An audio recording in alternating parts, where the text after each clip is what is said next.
एक दुर्वा, एक बेलपत्र भगवान शंकर से अपनी कामना करके अपना गोत्र बोलकर शंकर भगवान के शिवलिंग पर समर्पित कर। फिर दूसरा पत्ता, दूसरा शमी पत्ता, दूसरी दुर्वा, फिर शिव जी पे समर्पित कर। 5 पत्ते शमी के, 5 दुर्वा, 5 बेलपत्र दशमी तिथि समर्पित कर कर 1 लोटा जल 3 बार शंकर जी को उसी जल से 3 बार समर्पित कर। अपनी कामना कर कर चढ़े हुए जल का भाग थोड़ा सा लेकर आए, घर के दरवाजे पर व्यापार के स्थान पर उसका सिंचन करें और हृदय से बाबा से प्रार्थना करें, बाबा तेरे भरोसे है, बहुत चिंता है, बहुत टेंशन है, कर्जा बहुत है, दुख बहुत है, व्यापार चल नहीं रहा, तुझे समान। हमारा विश्वास कहता है 3 महीने के अंदर जहां भी कथा होगी वहां पर खुद का पत्र आकर आप लिखकर भेजोगे कि मेरे बाबा ने मेरा हाथ पकड़। दशमी तिथि को जो तुलसी की डंडी को घी में भिगोकर अपनी कामना कर कर भगवान के सामने दिए में रखकर जला देता है, दिए की तरह उससे आरती उतार देता है, कहते हैं उसका जन्म दूसरी बार पृथ्वी पर नहीं होता, वो भगवान के गोलोक धाम में जिंदगी भर के लिए विराजमान हो जाता है। अभी चल रहा है श्राद्ध पक्ष।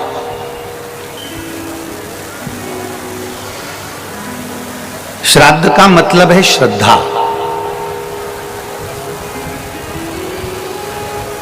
अपने गुरु, अपने माता पिता, अपने पूर्वजों के प्रति, अपने गुरु के प्रति, अपने घर के बड़ों के प्रति, अपने बड़े आदरणीयों के प्रति आपकी कितनी श्रद्धा है। श्राद्ध पक्ष की दशमी, एकादशी और द्वादशी, इन 3 तिथियों पर एक रोटी में थोड़ा सा मीठा रखकर सोमक पितृ का नाम लेकर यदि गाय को खिला दिया जाता है, तो अगर कोई पूर्वज प्रेत योनि में भी पड़ा हुआ होता है, भटक रहा होता है, जिसको पिंड नहीं मिला, जो अचानक मर गया होता है, अधोगति में चले गया होता है, उस जीव की मुक्ति दशमी श्राद्ध पक्ष की, एकादशी श्राद्ध पक्ष की और द्वादशी श्राद्ध पक्ष की, ये 3 दिन सोमक पितृ का नाम लेकर रोटी में, पूड़ी में मीठा रखकर अगर गाय को खिला दिया जाता है, ये 3 दिन तक तो वो पितृ कभी भटकते नहीं, उनको मुक्ति प्राप्त हो जाता है, मोक्ष में। ये विप्रचिति का नियम था। पितरों के पास में अगर कोई भाग जा रहा हो, पितृलोक में अगर कोई भाग जा रहा है, तो पितृलोक के भाग को भी विप्रचिति खुद खा लेगा, खुद धारण कर लेगा। इतना भयंकर असुर था विप्रचिति कि देवता सब त्रस्त थे उससे। एक बार भगवान ब्रह्मा जी ने भगवान नारायण से पूछा कि ये विप्रचिति का वध कौन करेगा, इस विप्रचिति का संहार कौन करेगा। तो कहा पितरों की 3 कन्याएं, मेना, धन्या और कला। मेना जी के घर में मां पार्वती का जन्म होगा और पार्वती जी जब अपने नाना जी से मिलने के लिए पितृलोक जा रही होंगी और ये विप्रचिति उनको रोकेगा, तब उनके भाग को रोकेगा, उनके अन्न भाग को रोकेगा या उनके पुण्य भाग को रोकेगा, तब मां पार्वती इनका संहार करेगी। कितना सुंदर व्याख्यान इस विप्रचिति की कथा में आता है। माता का नाम रक्तदंती का कैसे पड़ा, वो शिव महापुराण की कथा वर्णन करती है कि विप्रचिति भ्रमण कर रहा था यहां तहां पर। पितृ बड़े सरल थे, पितृ बड़े सहज, पितरों की बड़ी नम्रता।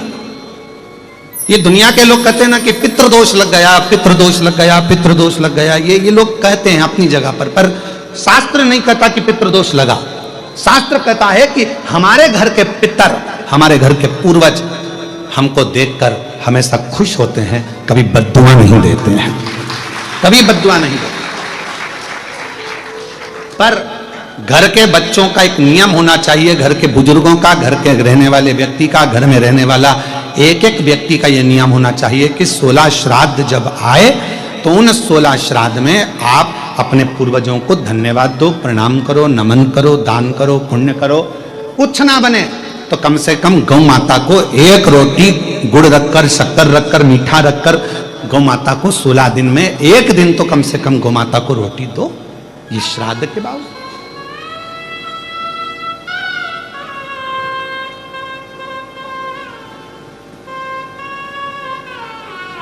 अंदाजा लगाओ 7 पीढ़ी का, और 7 पीढ़ी का अंदाजा लगाकर देखोगे तो मालूम पड़ेगा कि जितना 7 पीढ़ी के अंतर्गत जो पूर्वजों का एक तत्व सब में रहा है, वो तत्व हम में भी रहता है। जैसे पिताजी को चिड़चिड़पन रहा है, तो वो पिताजी को भी रहेगा, उसकी औलाद को भी रहेगा, उसके पोते को भी रहेगा, उसकी पोती को भी रहेगा। ये नियम है, नीति है, वहीं से चला आ रहा है, इसको कोई रोक नहीं सकता। अब इसको तुम सोचो, पत्नी सोचे मैं अपने पति का चिड़चिड़पन खत्म कर दूं, या पति सोचे मैं अपनी पत्नी का चिड़चिड़पन खत्म कर दूं, तो नहीं हो सका। ये पूर्व का चला आ रहा है, 7 पीढ़ी का। थोड़ा ना थोड़ा, थोड़ा ना थोड़ा, थोड़ा ना थोड़ा हमारे शरीर में रहता है। जब माता पिता का वो तत्व हमारे शरीर में रहता है, तो हमारा फर्ज बनता है कि जब हम श्राद्ध पक्ष में गौ माता को अगर एक रोटी देते हैं, तो ये सबको उसका फल मिल जाता है और पितरों का कल्याण हो जाता है। अब हम तो साधारण भाषा में, सजता में, हम क्यों माने? मत मानो, हमें क्या करना? आग लगे बस्ती में, अपन रहे मस्ती में, क्या उस बखाड़े को क्यों कहता? 7 पीढ़ी में हजारों लोग और एक घर का एक बेटा यदि श्राद्ध पक्ष में गौ माता को एक रोटी देता है, किसी संत साधु ब्राह्मण तपस्वी साधक उपासक को एक अन्न का निवाला देता है, तो उसका फल पूरों को प्राप्त हो जाता है। और इससे ज्यादा, बेटे से ज्यादा फल एक लड़की, एक बहू को प्राप्त होता है। जब एक लड़की अपनी बहू बनकर आती है, जाती है, तो वो अपने मायके को भी और अपने ससुराल को भी पार करती चली जाती, दोनों की साथ साथ। चित्ती नाम का एक असुर हुआ, और ये विप्रचिति एक ही काम करता था। जब इसका जन्म हुआ, विप्रचिति का असुर प्रवृत्ति का था, कहीं पर धार्मिक आयोजन नहीं होने देता था। कोई सत्कर्म हो रहा है, कोई भजन हो रहा है, कीर्तन हो रहा है, मंत्र जाप हो रहा है, मंत्रमाला हो रही है, तो विप्रचिति उसको समाप्त कर देता। एक छोटी सी बात आपके हमारे हृदय को अगर लग जाती है, तो वो श्रेष्ठता नहीं है। बंदूक की गोली और मनुष्य की बोली, ये दोनों बहुत मायना रखती है। बंदूक की गोली एक को मारती है और मनुष्य की बोली 10 को मार देती है। मानव के मुख से निकली हुई बोली ध्यान रखना पड़ती है कि क्या बोली आप बोल। बड़ा समझ समझ कर बोलना पड़ता है। व्यासपीठ पर बोलते हैं तो बड़ा सोच सोच कर बोलना पड़ता है, तो भी लोग कितना बवाल मचाते हैं, आए दिन पुतले जला देते हैं। कितना सोचकर बोलना पड़ता है, विचार कर कर बोलना पड़ता है, तो भी लोग गलत निकाल लेते हैं उसमें। पर उस पर ध्यान नहीं दिया जाता, क्योंकि कबाड़े वाला जब तुम्हारे इधर आते हैं, कबाड़े वाले, भंगार वाले, अरे बोलो तो क्या बोलते हैं, भंगार वाला कि कबाड़ा वाला? भंगार वाला। तो भंगार वाला, कबाड़े वाला जब रोड पर चलता है, तो वो भंगार ही देखते देखते चलता है, कबाड़ा देखते देखते चलेगा। भंगार वाला अगर रोड पर चल रहा है तो भंगार देखते हुए चलता है, कबाड़े वाला चल रहा है तो कबाड़ा देखते हुए चलता है। और जब अच्छा व्यक्ति चलता है, कोई शंकर का भक्त अगर रोड पर चलता है, तो शिव का मंदिर देखते हुए चलता है, शिवालय देखते हुए चलता है। दोनों में अंतर है। भंगार वाला भंगार देख रहा है, कबाड़े वाला कबाड़ा देख रहा है, अच्छा व्यक्ति अच्छाई देख रहा है। और शंकर की कथा सुनकर जो शिव का भक्त हो जाता है, वो चलते चलते शंकर का मंदिर ही देखता है, उसके सपने में भी शिवलिंग आता है। एक चावल की कटोरी में, कटोरी के अंदर थोड़ा सा चावल रख लीजिए कच्चा। तो चावल की कटोरी में एक बेलपत्र, थोड़ी सी दूर्वा बांधकर पानी का मटका, परिंदा या जहां अपना रसोई घर में जल रखते हो, उस कटोरी को वहां पर 2 दिन 3 दिन तक रख दो। वैसे तो 16 दिन रखो, ज्यादा अच्छा था, पर जो दिन अपने को मालूम है 2-3 दिन उसको रख दीजिए, घी का दिया लगाइए। 3 दिन के बाद में उस दुर्वा को, उस बेलपत्र को शिव बाबा को ले जाकर समर्पित कर दो। चावल पूरे घर में घुमाने के बाद चिड़िया को या नदी में या किसी जीव को प्रदान कर दो। महाराज, पितृदोष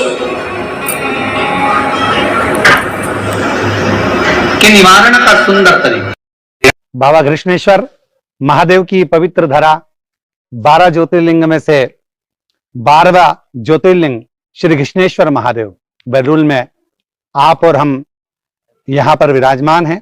बड़े आनंद के साथ बाबा का दर्शन किया।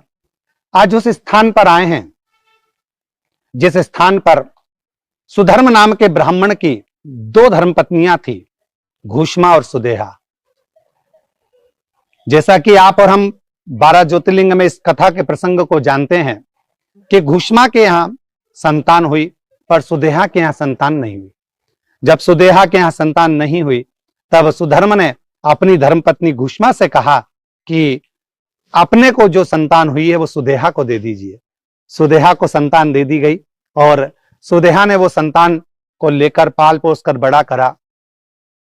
जब वो बच्चा पूर्ण बड़ा हो गया और उसका जब विवाह किया गया, घर में बहू आ गई। बहू आने के बाद में सुदेहा उसको कोई भी कार्य बोलती पर बहू नहीं करती, क्योंकि बहू को यह मालूम पड़ गया था कि मेरी जो असली सास है वो घूष्मा है, ये तो मेरी सुतेरी सास है। ये जानकर बहू ध्यान नहीं दे पाती थी। क्रोध में आ गई एक दिन सुदेहा, और सुदेहा ने विचार करा जब बेटा ही नहीं रहेगा तो बहू किस काम की। तो विचार कर कर जब पुत्र सो रहा था, उस पुत्र के टुकड़े कर कर उसने कपड़े में बांध कर एक इसी बावड़ी के अंतर्गत, जो कृष्णेश्वर महादेव की इस पवित्र बावड़ी का दर्शन हम आप कर रहे हैं, इसी कुंड के अंतर आकर उसने छोड़ दिया। जैसे ही घोषमा का नियम था प्रत्येक सोमवार को भगवान शंकर का पार्थिव शिवलिंग का निर्माण करना, और पार्थिव लिंग का निर्माण कर कर अपने मस्तक पर धारण कर कर शिव नाम लेती हुई भगवान शंकर का उच्चारण करती करती श्री शिवाय नमस्तुभ्यम, ओम नमः शिवाय बोलती बोलती कुंड के पास आई। और इसी कुंड में जब उसने वो पार्थिव शिवलिंग को विसर्जन किया तो मन में भाव था, मेरा पुत्र बहुत दिनों से नहीं दिखा। उसको क्या मालूम था कि 1 हफ्ते पहले उसका पुत्र मारा गया है, पर उसके स्मरण में ये नहीं रहा। वो तो समझी कि मैंने सुदेहा को दिया है, सुदेहा के यहां मेरे बहू बच्चे सब अच्छे होंगे। बाबा से यही कामना करती रही, शिव जी से यही करती रही, भगवान भोलेनाथ मेरे बेटे और मेरी बहू, मेरे परिवार को अच्छा रखना। ऐसे भाव करते करते उसने भगवान शंकर का जो पार्थिव शिवलिंग था इसी कुंड में विसर्जन कर दिया। जब कुंड में विसर्जन करा, विसर्जन करते सी क्या अलख जगी कि भगवान देवादिदेव महादेव की ऐसी करुणा, ऐसी कृपा हुई कि जो बच्चा 1 हफ्ते पहले मरा हुआ था, बाबा की कृपा से, शिव की कृपा से वो बच्चा तैरते तैरते बाहर आ गया। और माँ माँ माँ पुकारते पुकारते बाहर आया। माँ को गले से लगाया। माँ, समझ में नहीं आया, ऐसा लगा मुझे कि मेरे को कोई अपनी गोदी में झेला हुआ है, और लगा तो ऐसा था कि किसी ने मेरे प्राण हरे, पर मुझे लगा कि कोई ने मुझे अपनी गोद में झेल लिया और आज मैं वापिस पुनः तेरे पास आ गया। ये शिव की ही कृपा है। उसी घूष्मा के बेटे को भगवान देवादिदेव महादेव ने इसी कुंड के नजदीक में जीवित किया, इसलिए शिव जी का नाम उस घूष्मा के कारण कृष्णेश्वर महादेव हुआ। भगवान शंकर ने आकर दर्शन दिया, घूष्मा तेरी अविरल भक्ति है, तो शिव को इतना भजती है, भजन करती है, पार्थिव लिंग का निर्माण करती है, तेरा तो बाल बांका नहीं हो सकता, तेरे बच्चे का बाल बांका नहीं हो सकता। इसलिए इस कुंड का जो प्राचीनता है जिसका हम दर्शन कर रहे हैं, ये कुंड कृष्णेश्वर का ये निर्मित कुंड, ये हमको बता रहा है कि अगर आपका विश्वास एकदम प्रबल है, पक्का है, तो आपका बाल बांका नहीं हो सकता। कृष्णेश्वर महादेव आपके साथ हर पल है, हर घड़ी है। श्री शिवाय नमस्तुभ्यम। हर हर महादेव। गर्भस्थ नारी के गर्भ में बच्चा जब तक रहता है और बच्चे को जन्म देने के बाद नारी उस बच्चे दानी से अगर प्रॉब्लम में रहती है, कष्ट में रहती है, गांठ पड़ जाती है या तकलीफ में आ जाती है, तो स्वधा का नाम लेकर भी शिव जी पे जल चढ़ाकर उसका मात्र आचमन ही कर लेती है, तो नारी को ऑपरेशन की जरूरत नहीं पड़ती, गर्भाशय ठीक हो जाता है, गर्भाशय ठीक हो। स्वधा नाम कोई साधारण सा नाम नहीं है, स्त्रियों के लिए, पुरुषों के लिए। पुरुष वर्ग में भी अगर हर्निया की भी प्रॉब्लम हो गई है और हर्निया हो गया, डॉक्टर बोल रहा है ऑपरेशन करना पड़ेगा, तो कुछ दिन स्वधा का नाम लेकर भगवान शंकर पर जल चढ़ाकर उस जल का आचमन करना प्रारंभ करिए और फिर जांच कराओ कि हर्निया में आराम लगना प्रारंभ हुआ या नहीं हुआ। यहां तक शास्त्र वर्णन करता है कि आप स्वधा का नाम कोई साधारण नाम नहीं है, ये तो तर्पण शिव महापुराण की कथा में जो आपको मिल रहा है, ये वो औषधि मिल रही है कि जिंदगी बना दे, आपकी जिंदगी सवार है। स्वधा नाम का एक बार सब प्रेम से फिर से बोलिए, हम सुनना चाहते हैं तुम सही बोल रहे हो कि गलत बोल रहे हो। स्वधा आधा सा है, फिर वाह और फिर धा आ की मात स्वधा। ये कोई दक्ष प्रजापति की बेटी स्वधा का विवाह पितरों के साथ कर दिया। पितरों का काम केवल एक है, शरीर का निर्माण करना।